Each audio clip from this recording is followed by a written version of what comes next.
છેલ્લા 2 વર્ષથી રાજ્યની સરકારી યુનિવર્સિટીઓમાં કોલેજના વિદ્યાર્થીઓને પ્રવેશ આપવા માટે જીકાસ નામનું પોર્ટલ બનાવવામાં આવ્યું છે, પરંતુ ગુજરાત સરકારના પોર્ટલમાં પણ અનેક પ્રકારની તકલીફો છે, જેને કારણે 2 વર્ષથી દર વર્ષે વિદ્યાર્થીઓને કોલેજ પ્રવેશ વખતે તકલીફ પડે છે।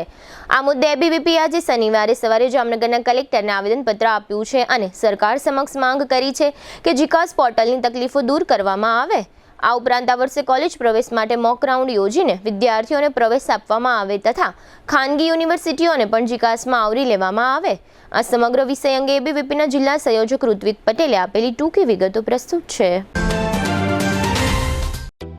જામનગરમાં છેલ્લા 10 વર્ષથી રિયલ એસ્ટેટમાં પ્રખ્યાત નામ ભવ્ય બિલ્ડકોન લાવી રહ્યા છે જામનગરમાં ખૂબ ઝડપથી વધી રહેલા વિસ્તાર એટલે લાલવાડી, જેમાં લાવી રહ્યા છે માત્ર 1 મિનિટના અંતરે તમારા માટે એક પરફેક્ટ લોકેશન પર 3 અને 4 BHK લક્ઝુરિયસ પ્રીમિયમ ફ્લેટ અને કોમર્શિયલ શોપ્સ એટલે ઓર્ચિડ ગ્રાન્ડ, એ પણ 80% લોનની સુવિધા સાથે। તો ચાલો વાત કરીએ ઓર્ચિડ ગ્રાન્ડના વિશેષતાઓ અને સુવિધાઓની।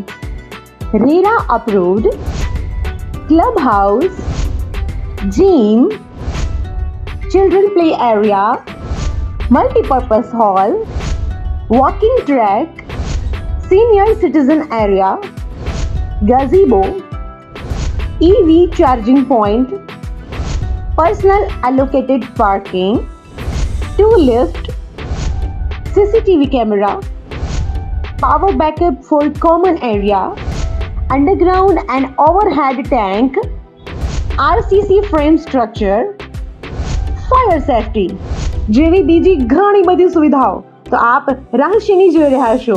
અત્યારે જ સ્ક્રીન પર આપેલા નંબર પર કોલ કરો કે પછી સાઇટ મુલાકાત લો। અમારું એડ્રેસ છે orchid grand near income tax office, beside ત્રી મંદિર, લાલવાડી મેઇન રોડ, જામનગર।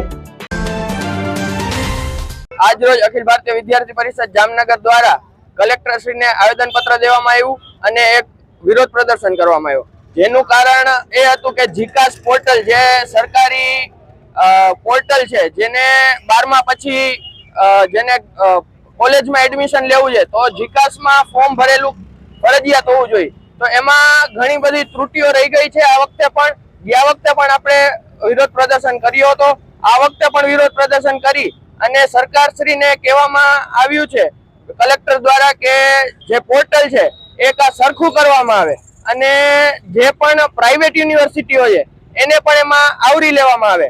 આ વર્ષે તો થઈ ગયું, પણ જે આવતા વર્ષે જે પાછું જીકાસ પોર્ટલની આ જ સમસ્યા ઊભી થવાની છે, તો અત્યારથી જ એક સરકારશ્રીને આવેદનપત્રથી રજૂઆત કરવામાં આવે છે કે આવતા વર્ષે જીકાસ પોર્ટલ સુધારવામાં આવે અને જે કઈ ત્રુટીઓ આ વર્ષે રહી ગઈ છે એ આવતા વર્ષે ન રહે, જે પ્રાઇવેટ યુનિવર્સિટીઓ છે એને પણ એમાં આવરી લેવામાં આવે।